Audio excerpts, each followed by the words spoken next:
Hi viewers, welcome to our channel. ప్రస్తుతం మనతో పాటు దాము బాలాజీ గారు సీనియర్ జర్నలిస్ట్ ఉన్నారు. వారితో ఒకసారి మాట్లాడదాం. నమస్కారం సార్. నమస్తే.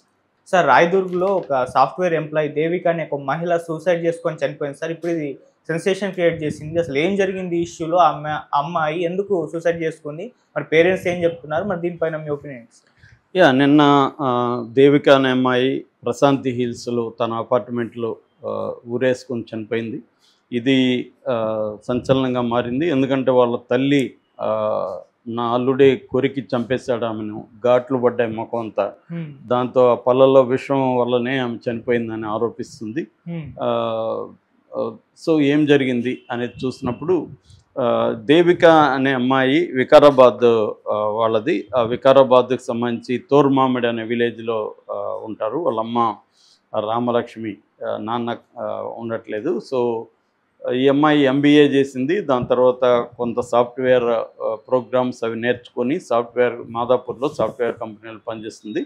ఈ అమ్మాయికి ఒక 1 year బ్యాక్ ఐఐటి ఖరగ్పూర్లో చదువుకొని వచ్చి ఇక్కడ సాఫ్ట్వేర్లో జాయిన్ అయిన శరత్ చంద్ర అనే అబ్బాయి పరిచయం అయ్యాడు. ఈ అబ్బాయిది మంచిర్యాల దగ్గర మార్కెట్ రోడ్లో ఉంటారు వీళ్ళ పేరెంట్స్.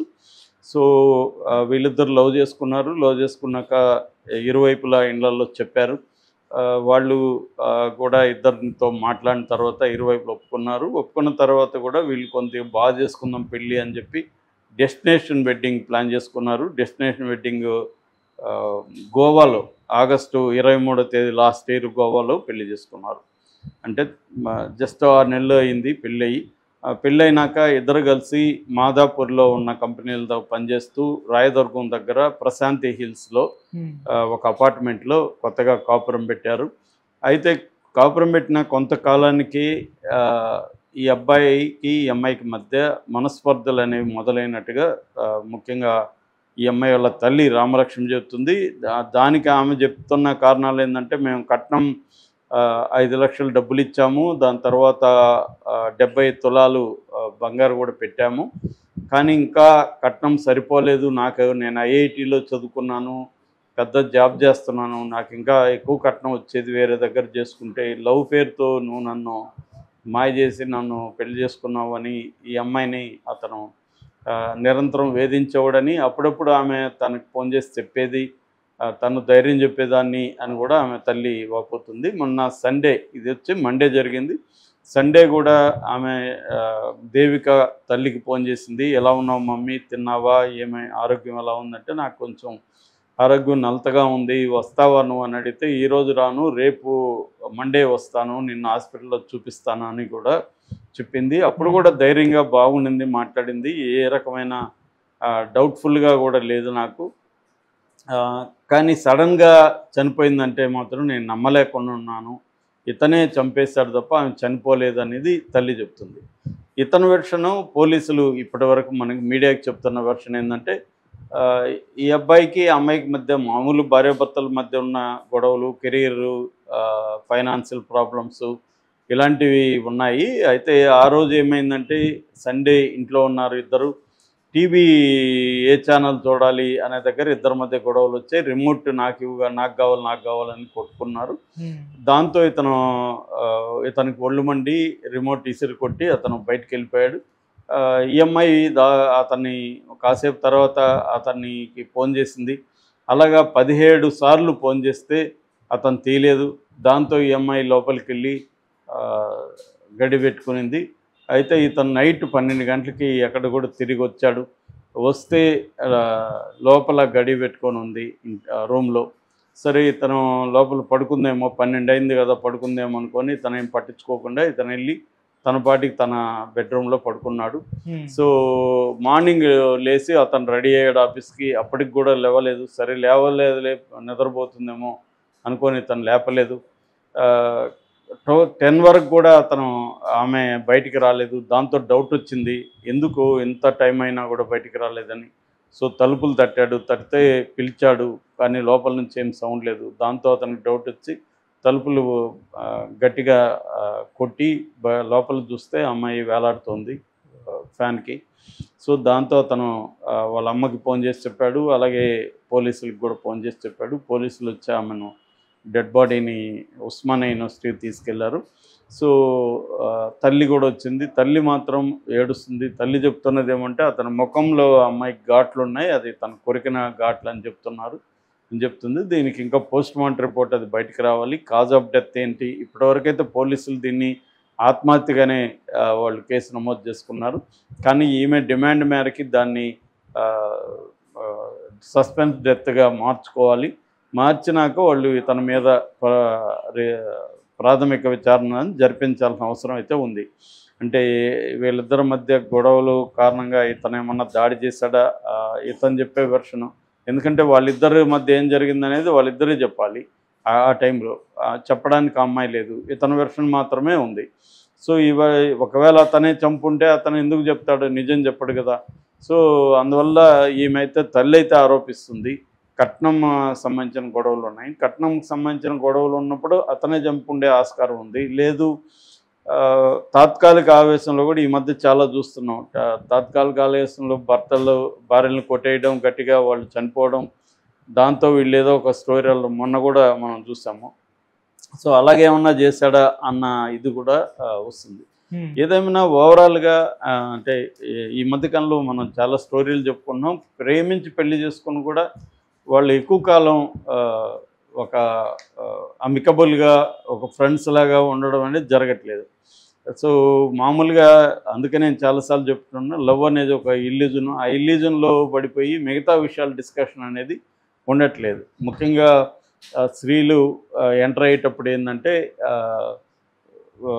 కెరీర్ ఏంటి, మనం మ్యారేజ్ ఎలా ఉండాలి దగ్గర నుంచి కెరీర్ తర్వాత ఎలా ఉండాలి, ఫైనాన్షియల్ ఇష్యూస్ ఏంటి, ఇవన్నీ డిస్కస్ చేయాలి. ఎందుకంటే ప్రేమించే టైంలో అవతల వాడి మొత్తం కలర్స్ అతని ఇవి తెలియదు. ఎప్పుడైనా మామూలుగా ఒక రాబర్ట్ మెకే అనే స్క్రీన్ ప్లే రైటర్ చెప్తాడు, క్యారెక్టర్ ఎప్పుడు బయటకు వస్తుందంటే ఒక ప్రెజర్ సిచ్యువేషన్ వచ్చినప్పుడే ఒక మనిషి క్యారెక్టర్ బయటకు వస్తుంది. అటువంటి ఒక సిచ్యువేషన్ రానంత వరకు మనకి వాళ్ళల్లో డిఫరెంట్ యాంగిల్స్ ఉన్నాయని తెలియదు. సో అందువల్ల చాలామంది ఏంటంటే అమ్మాయిలు కూడా తొందరపడిపోయి ఒక రొమాంటిక్ ఇది ఒక రెబెలియస్ నేచరు, ఎందుకంటే ప్రేమించడం అనే దగ్గరే ఒక చిన్న రెబెలియస్ నేచరు, నాకు ఫ్రీడమ్ ఉంది, నా ఇష్టం వచ్చిన వాళ్ళని సెలెక్ట్ చేసుకుంటా అన్న ఒక ఇది వాళ్ళు సాటిస్ఫాక్షన్ ఇస్తుంది. రెండోది ఇవాళ ఉన్న మొత్తం మీడియా ముఖ్యంగా కన్జ్యూమరిజం ఇవన్నీ కూడా నీకు ఫ్రీడమ్ ఉంది, నీ ఇష్టం వచ్చినట్టు నువ్వు బతుకు అనేది చెబుతుంటారు. మనకి రామ్ గోపాల్ వర్మ లాంటి వాళ్ళు చెప్పేది కూడా రోజు ఇదే, ఎవరు ఇష్టం వచ్చినట్టు బతుకుతాను, ఆయన ఇష్టం వచ్చినట్టు ఎలాగో బతకడు, అది వేరే విషయం, కానీ అది చెప్పడు ఆయన. సో అందరూ ఏమనుకుంటారు, దీనికి ఇన్ఫ్లుయెన్స్ అయ్యి నా ఇష్టం వచ్చినట్టు ఉంటాను, నాకు ఫ్రీడమ్ ఉంది అనుకుని వాళ్ళు ఏం చేస్తారంటే అనేక తప్పుల్లోకి ఎంటర్ అవుతారు. సో అందుకనే ఇవాళ మొత్తంగా ఇండియాలో కూడా మ్యారేజెస్ కూడా తగ్గుతున్నాయి. ఎందుకంటే ఈ భయం ఉంది. ఇటు అబ్బాయిలకి ఏ భయం ఉందంటే ఈ అమ్మాయి కొద్ది రోజులు పెళ్లి చేసుకున్నాక ఈ అమ్మాయికి ఏ రోజు అఫైర్లు ఉన్నాయో తెలీదు, లేకపోతే ఏమేమి ప్రాబ్లమ్స్ వస్తాయో తెలీదు, మళ్ళీ నా మీద డొమెస్టిక్ వైలెన్స్ ఇంకోటి కేసు పెట్టి నన్ను ఇరికిస్తుంది, నాతో పాటు అమ్మనో నాన్నో చెల్లెల్ని వీళ్ళని ఇరికిస్తుంది అన్న ఒక భయం అబ్బాయిల్లో మొదలైంది. ఎందుకంటే ఆ కేసులు కూడా ఈ మధ్య ఫాల్స్ కేసులు పెరిగాయి. డొమెస్టిక్ వైలెన్స్ కావచ్చు, లేకపోతే 498A కావచ్చు, ఈ సెక్షన్లు పెట్టేసి అబ్బాయిల మీద అబ్బాయిలు కూడా ఆత్మహత్యలు చేసుకుంటే ఇది కల్చరు మనకి బాగా పెరిగింది. మరోవైపు అమ్మాయిల్ని చంపేయడం కూడా నిన్న కూడా నేను విత్ డేటా చెప్పాను. వేలాది మంది ఎవ్రీ ఇయర్ అమ్మాయిలు చనిపోతున్నారు. అంటే ఎవ్రీడే ఒక డౌర్ హెరాస్మెంట్ కిందనే మన దేశంలో 18 నుంచి 20 మంది అమ్మాయిలు చనిపోతున్నారు. దాదాపు 38% అమ్మాయిల హత్యల్లో వాళ్ళ పార్ట్నర్స్ చేసినవే ఉంటున్నాయి. వరల్డ్ వైడ్గా కూడా ఇది రికార్డు, ఇండియాలో కూడా అదే జరుగుతుంది. అందువల్ల ఒక రిలేషన్షిప్లోకి ముఖ్యంగా లవ్, అరేంజ్డ్ మ్యారేజ్ అంటే కనీసం పెద్దవాళ్ళు కొంత పరిశీలిస్తారు, అటువైపు ఇటువైపు. మామూలుగా చెప్తారు కదా, అటు 7 తరాలు ఇటు 7 తరాలు చూడాలి పెళ్ళి అంటే అని. సో అది కనీసం కొంత ఉంటుంది. కానీ సొంతంగా లవ్ చేసి మ్యారేజ్ చేసుకునేటప్పుడు ఎక్కువ సార్లు ఆ లవ్ అనే ఒక ఇల్యూజన్లో ఉండిపోవడం వల్ల అతన్ని చూడాలని, అతను మాటలు వినాలని ఈ అమ్మాయి కోరుకోవడం, వైస్ వెర్సా, ఈ గొడవల్లో ఉంటారు తప్ప మనం పెళ్లి చేసుకున్నాక పరిస్థితులు ఏంటి, ఫైనాన్షియల్ సిచ్యువేషన్ ఏంటి, ఎవరింట్లో ఉండాలి, ఇతరుల వాళ్ళ తల్లిదండ్రుల రోల్ ఏంటి, కెరీర్ పరంగా ఎట్లాంటి నిర్ణయాలు తీసుకోవాలి, పిల్లల్ని కనుక్కోవాలంటే ఏంటి, ఈ విషయాల్ని డిస్కస్ చేసుకోవాలి. లేదు ఒక్కొక్కసారి కౌన్సిలింగ్ కూడా వెళ్ళొచ్చు, కపుల్ కౌన్సిలింగ్ కూడా ఉంది. కపుల్ కౌన్సిలింగ్ వెళ్ళి తమ ప్రాబ్లమ్స్ చెప్పచ్చు. ఇవన్నీ చేయకుండా ఎంటర్ అయిపోతే ఇలాంటి వాళ్ళకి ప్రాబ్లం ఇలాగే అవుతుంది. నిజంగా కానీ వీళ్ళిద్దరే రిమోట్ వల్లే గొడవ వచ్చి చనిపోయి ఉంటే మాత్రం అప్పుడు అది వేరే రకమైన విశ్లేషణ అవుతుంది, అంటే ప్రెజర్ చేయకుండా అతను. కానీ ఈమె చెప్పేదాన్ని బట్టి తల్లి ఇప్పుడు అబద్ధాలు చెప్పాల్సిన అవసరం ఏముంది ఆమెకి? ఆమె కట్నం గురించి చెప్తుందంటే ఖచ్చితంగా అతను కట్నం డిమాండ్ కూడా చేసి ఉండే అవకాశం ఉంది. ఈ మధ్య అబ్బాయిలు పెళ్ళి లవ్ మ్యారేజ్ చేసుకున్నా కూడా కట్నాల తర్వాత వాళ్ళకి, ఎందుకంటే మనం బయట ఎవరు చెప్తారు నీకెంత కట్నం వచ్చేదిరా అని. సో అది చూసి అవును కదా నేను తక్కువలో ప్రేమ అని చెప్పి మోసపోయాను, నాకు ఎవరైతే ఏముంది పెళ్లి చేసుకోవడానికి, లవ్ అనేది పోతుంది. 4 రోజుల తర్వాత లవ్ అనే ఒక ఇల్యూజన్ పోతుంది. ఇల్యూజన్ పోయినాక హార్డ్ రియాలిటీసే ముందుకు వస్తాయి. హార్డ్ రియాలిటీస్లో ప్రధానమైంది ఫైనాన్షియల్ సమస్యలు. అవి వచ్చినప్పుడు గొడవలు, ఇంకా వీడు అసంతృప్తిలో ఉంటాడు. ఈ అమ్మాయి నువ్వేమో అప్పుడు అన్ని కథలు చెప్పావు, ఇప్పుడు వచ్చి కట్నం అంటున్నావు, ఈ అమ్మాయి ఇలా వెళ్ళిపోతుంది. అంటే ఇద్దరి మధ్య ఉన్న అట్రాక్షను కొద్ది కాలానికి ఎవాపరేట్ అవుతుంది. జనరల్గా ఎక్కువ కాలం నివసించాలంటే పరస్పరం రెస్పెక్టు, ఒక ఫ్రెండ్లీ అట్మాస్ఫియర్ ఉండాలి ఇద్దరి మధ్య. అది ప్రధానంగా ఉంటుంది. అట్రాక్షన్ అనేది సెకండరీగా మారిపోతుంది. అట్రాక్షన్ ఎల్లకాలం ఉండదు. ఇవి ఉన్నప్పుడే అది లాంగ్ టర్మ్లో ఉంటారు. కానీ అది లేనప్పుడు డబ్బు, అసంతృప్తి, గిల్టు ఇవి డామినేట్ చేసి